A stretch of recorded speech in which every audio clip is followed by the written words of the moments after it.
गुरुर्ब्रह्मा गुरुर्विष्णु गुरुर्देवो महेश्वरः गुरुर्साक्षात् परब्रह्म तस्मै श्री गुरवे नमः।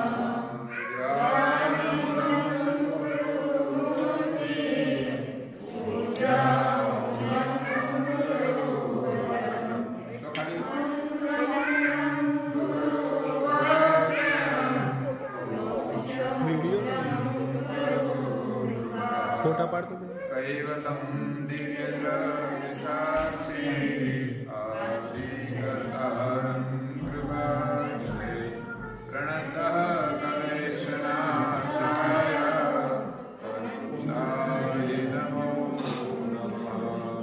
ॐ सतो मा सद्गमय तमसो मा ज्योतिर्गमय मृत्योर्मामृतं गमय। सर्वे भवन्तु सुखिनः सर्वे सन्तु निरामया सर्वे भद्राणि पश्यन्तु मा कश्चित् दुःखभाग् भवेत्। ॐ सहना भवतु सहनौ भुनक्तु सह वीर्यं करवावहै तेजस्विनावधीतमस्तु मा विद्विषावहै। ॐ शान्ति शान्ति शान्ति। श्रीमद् रंगराचार्य महाराज की जय। कैवल धाम की जय। श्री हरिदास जी महाराज की जय। श्री धर्मप्रियदास जी महाराज की जय।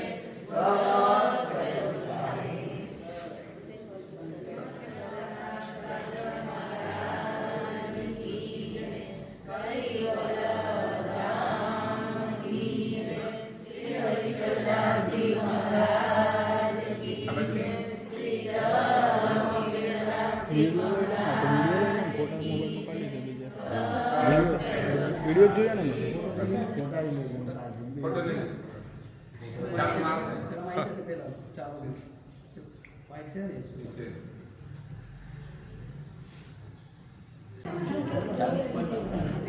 सदा प्रसन्नं सुखसारसायाजते चारुधर प्रदेशे समस्ततेजोमय विश्वरूपं पुनातु श्रीगुरुपादपद्मं भव्यं च भालं तिलकं च रक्तं श्वेताम्बरं श्रीघनश्यामरूपं भक्ते सदाराधितज्ञानरूपं वन्दे सदा श्रीगुरुपादपद्मं पूर्णेन्दुभक्तं कमनीयगात्रं भक्तप्रियं श्रीकरुणानिधानम्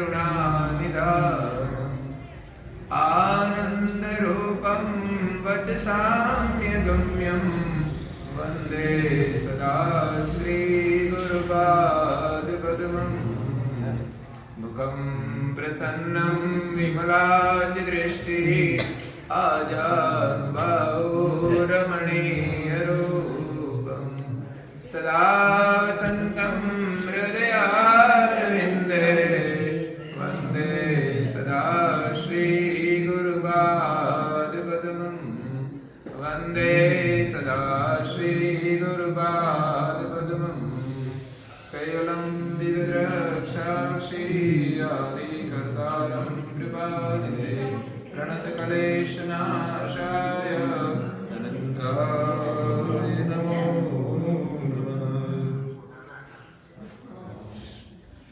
પ્રાય ભક્તજનો આજે જેઠોલી ગામમાં શ્રી પંકજભાઈ રમણભાઈ પટેલ અને કોમલબેન છે. કોમલબેન પંકજભાઈ પરિવારની હાર્દિક ભાવનાથી પરમ ગુરુના આશીર્વાદથી અને બધા દેવોના આશીર્વાદથી એમણે નૂતન ભવન બનાવ્યું છે ગૃહ પ્રવેશ નિમિત્તે આજે અહીંયા પરમ ગુરુની સૌપ્રથમ પધરામણી કરી અને એમણે જે ભાવના વ્યક્ત કરી કે અમારી ઝૂંપડીમાં પરમ ગુરુ આજે પધાર્યા અને અમારા બધા જ પાપ દૂર થઈ જાય એવા આશીર્વાદ પ્રાપ્ત થાય અને નૂતન ભવન થાય. એમાં જે કંઈ બનતું હોય એમાં જે હિંસા થતી હોય એમાં દોષ હોય એના દોષ નિવારણ માટે જ આ ધાર્મિક વિધિ કરવામાં આવતી હોય છે, વાસ્તુ પૂજન કરવામાં આવતું હોય છે, યજ્ઞ કરવામાં આવતા હોય છે. તો એનાથી જે કંઈ દોષ હોય એમાંથી આપણને મુક્તિ મળે. એ જ પ્રમાણે આપણે પણ જીવનમાં હર હંમેશ યજ્ઞ કરતા રહેવું જોઈએ. પહેલા ઋષિમુનિઓ સમયકાળ અનુસાર કરતા હતા. આજે યજ્ઞનું સ્વરૂપ બદલાયું હોય કે યજ્ઞ પ્રસંગોપાત થાય, પણ આપણા જીવનમાં તો આપણે સવારે વહેલા ઉઠીને સ્મરણ યજ્ઞ કરવો જોઈએ, પૂજા યજ્ઞ કરવો જોઈએ. બધું યજ્ઞ છે. એની અંદર આપણે ભગવત સ્મરણની આહુતિ આપવી જોઈએ અને આપણું મન પવિત્ર કરવું જોઈએ.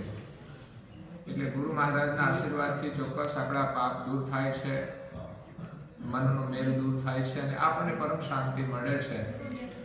તો આજે હું તો અહીંયા આવ્યો તો જ્યારે શરૂ કરવાનું હતું ત્યારે, અને આજે આવ્યો તો મને તો લાગ્યું ઓહો અદ્ભુત મકાન બનાવી દીધું છે. જે ઘરની અંદર આપણને શાંતિ મળે. મકાન સારું હોય, વિશાળ હોય, પણ એની અંદર આપણે રહેવું કેવી રીતે એ મહત્વનું છે. પતિ અને પત્નીએ કેમ રહેવું જોઈએ, બાળકો સાથે કેમ રહેવું જોઈએ, સમાજ સાથે કેમ રહેવું જોઈએ, બધું આપણે શીખવું જોઈએ. નહીં તો પછી વિશાળ ભવનનું પણ કોઈ મહત્વ રહેતું નથી. એટલે આજે સુંદર મકાન બનાવ્યું છે, એની અંદર આપણે નિત્ય પૂજા પ્રાર્થના કરીએ, ભગવત સ્મરણ કરીએ તો આપણને શાંતિ મળે છે. મકાનની અંદર વ્યવસ્થા હોય જરૂરી છે. ભગવાન આપણે જે શક્તિ આપે, જે પ્રારબ્ધ હોય એ પ્રમાણે આપણે વ્યવસ્થા કરતા હોઈએ છીએ, પરંતુ એની અંદર શાંતિ આપણને ઉત્તમ પ્રકારે જીવન જીવવાથી મળે છે. ખાસ કરીને પતિ પત્નીની અંદર આત્મીય પ્રેમ હોય ત્યારે એને આ મકાનની અંદર શાંતિ મળે છે. આપણા બાળકો સમજદાર હોય, સંસ્કારી હોય ત્યારે આ મકાનની અંદર શાંતિ મળે છે. આપણા ઘરની અંદર દેવ પૂજા પ્રાર્થના નિયમિત થતી હોય, બાકી વિશાળ ભવન બનાવ્યું છે, સરસ વ્યવસ્થા હોય, ઊંઘવા માટે નથી બનાવ્યું. ભગવાનની કૃપા કહેવાય કે સારું આવું સ્થાન હોય, મકાન હોય તો આપણે વહેલા ઉઠીને ભગવત સ્મરણ કરીએ, આપણને પ્રસન્નતા મળે. બાકી તો મોટા ભાગે લોકો એશ આરામ કરતા હોય છે, પણ ખરેખર ભગવાનની કૃપા હોય ને ત્યારે જ આ બધું થતું હોય છે. અને એ કૃપા આપણે નિરંતર મેળવતા રહીએ અને સુખી રહીએ એવું કાર્ય આપણે કરવું જોઈએ. નહીં તો દુનિયામાં બધા લોકો ઝૂંપડામાં પણ રહેતા હોય છે કર્મ અનુસાર. તો આજે આપણને સારો યોગ મળ્યો હોય તો સુંદર ભવનની અંદર આપણે 15 મિનિટથી લઈ સમયની અનુકૂળતા અનુસાર વધુ આપણે ભગવત સ્મરણ કરીએ અને જ્યારે પણ આપણને જે યોગ મળે એનો આપણે લાભ લેવો જોઈએ. માત્ર ને માત્ર આત્મકલ્યાણ કરવા માટે જીવન મળ્યું છે. બાકી તો શરીરનું નિર્વાહ જ કરવાનો છે, પરિવારનો નિર્વાહ કરવાનો છે. એના માટે તો મહાપુરુષો કહે છે રોટી મળી જાય 3 ટાઈમ, 3 જોડી કપડાં હોય અને રહેવાનું આપણા ભાગ્ય પ્રમાણે જે આશ્રય હોય, બસ આટલું મળે એટલે માણસ સુખી જ કહેવાય, કઈ દુઃખ ના કહેવાય. પછી તો આવું બધું હોય ને તો પણ આપણે દુઃખનું સર્જન કરીએ છીએ. જો આપણે ધર્મમય જીવન નહીં જીવીએ તો સુખનો અહેસાસ નહીં થાય. આ તો બહારનો ઢાંચો હોય છે, પણ વાસ્તવિક સુખ તો આપણી ભીતર હોય છે. મહાપુરુષો પાસે કંઈ નહોતું, છતાં પણ આત્મશાંતિ હતી, નિર્ભયતા હતી, પ્રસન્નતા હતી. તો સદાય પ્રસન્ન રહેવું, નિર્ભય રહેવું અને નિશ્ચિંત રહેવું એ સાચું સુખ છે. અત્યારે નિશ્ચિંત કોણ છે? ચિંતા કોને નથી ભાઈ? છે બધું, પણ ચિંતા છે ડગલે પગલે. આપણે ચિંતામુક્ત જીવન જીવવાનું છે, નિર્ભય થવાનું છે. જે ભગવાનનું સ્મરણ કરે ને એની દુનિયામાં કોઈનો ભય ના હોય. જે મળ્યું તોય ભલે, જતું રહે તોય ભલે, બસ પ્રસન્ન રહો, નિર્ભય રહો. આપણે આત્મા છીએ, અજર અમર છીએ. તો એ વિચારની અંદર આપણે નિર્ભય રહેવાનું. શરીર તો છૂટવાનું છે અને સદાય પ્રસન્ન રહો. સંસારમાં વ્યવસ્થાથી કોઈ સદાય પ્રસન્ન નથી રહેતો. ભગવાનની કૃપાથી અને ભગવાનના સ્મરણથી અને સત્કર્મથી જ માણસ સદાય પ્રસન્ન રહી શકશે. એટલે આપણે ભગવાનના આશીર્વાદથી સારું કામ કરીએ. ગામનું વાતાવરણ સારું છે, બધા હળી મળીને ધર્મ કાર્યો કરે છે અને કરતા રહેજો. હમણાં આપણું સેવા કાર્ય આવે છે બાળકો માટે ચોપડા, અને જે યજ્ઞની જાહેરાત થાય ને એટલે આહુતિ એકાદી જેવી આપણને અનુકૂળતા હોય, સેવાની શક્તિ હોય એ પ્રમાણે આપવાની ને આશીર્વાદ લેવાનો. આશીર્વાદ કોઈ કહેવાની વસ્તુ નથી, લેવાની વસ્તુ છે. તમે જે કરશો એ તમને મળશે, એ કુદરતનો નિયમ છે. એટલે આ કાર્ય કરવા પાછળનો હેતુ કે આપણામાં એક ધર્મમાં શ્રદ્ધા રહે, ધર્મનું જાગરણ થાય, આપણી ભાવિ પેઢીને ધર્મના સંસ્કાર મળે. તો આ પરંપરાઓ આપણે સાચવી રાખવાની છે. વારંવાર કહું છું, એક લોકોએ જ પૂજા નથી કરવાની, ઘરમાં દરેક વ્યક્તિએ પૂજા કરવાની છે. આ વિશાળ મકાન બનાવ્યું છે, રસોડું પણ હશે, ભોજન બનશે તો બધા જ જમશે. ભાઈઓ ખુશ થઈ જાય, અમારા બેને પૂજા કરી દીધી છે, હવે આપણે ચિંતા નહીં. પણ બેને ભોજન કરી લીધું છે તો આપણે ચિંતા શું કામ કરવી જોઈએ? ખાવાની પણ કરવી પડે છે, ખાવું પડે છે. એ જ ન્યાય દરેક વ્યક્તિએ પોતાની પૂજા કરવાની, પોતાના નિયમથી કામ કરવાનું. તો ઘરમાં સુખ અને શાંતિ આવશે. એટલી શુભકામના છે. મારા પંકજભાઈ અને કોમલબેનનો સુયોગ બહુ સારો છે કે પંકજ એટલે તો કમલ થાય, કમલ તો કોમલ જ હોય છે ને.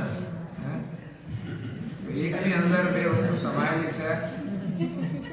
હા, વાસ્તવિકતા છે અમુક. અને બંનેનો ભાવ પ્રેમ પણ બહુ અદ્ભુત છે. મહત્વ છે પતિ પત્નીની અંદર એકબીજાની અંદર ધર્મનું ગૌરવ હોય, એકબીજાના કર્તવ્યનું ગૌરવ હોય, પ્રેમ હોય, તો એ જ પરિવાર સુખી થાય છે, એમના બાળકો પણ સુખી થાય છે. બધાને શુભકામના છે. એના પરિવાર સાથે મકાનની અંદર પણ ખુશ રહે, બાળકો બહાર છે ત્યાં પણ ખૂબ પ્રગતિ કરી અને સારું કાર્ય કરી અને ખુશ રહે એવી શુભકામના. અને તમે બધા આજે અહીંયા સરસ યજ્ઞનો લાભ લેવા માટે દર્શન માટે આવ્યા છો. દર્શનના આશીર્વાદથી પણ આપને પરમ ગુરુના ખૂબ આશીર્વાદ છે કે આ બધા જ ખૂબ જીવનમાં સુખી રહો. તમારું સૌનું જીવન સફળ થાય એ શુભકામના. અસ્તુ સદદેવ.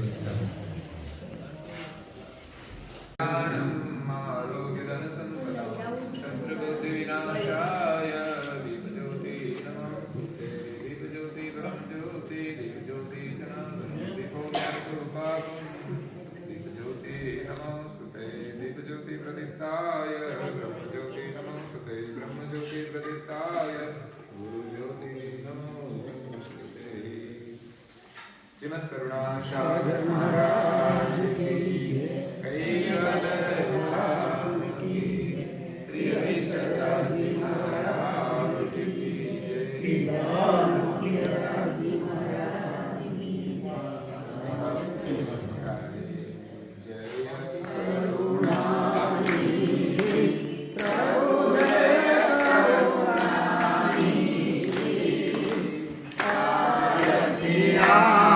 પ્રભુ આરતી આરત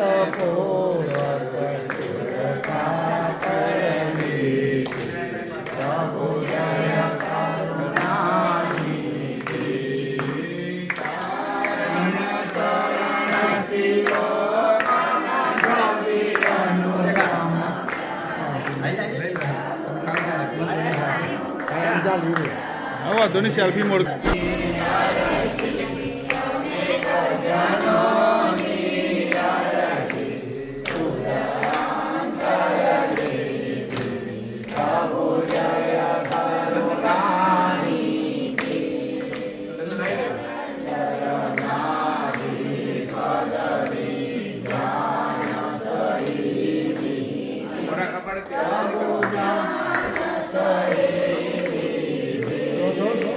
સંશય સગળાની વારે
करुणाकरनीति प्रभु जय करुणानिधि प्रभु जय करुणानिधि प्रभु जय करुणा श्रीमद् करुणा सागर महाराज की जय जय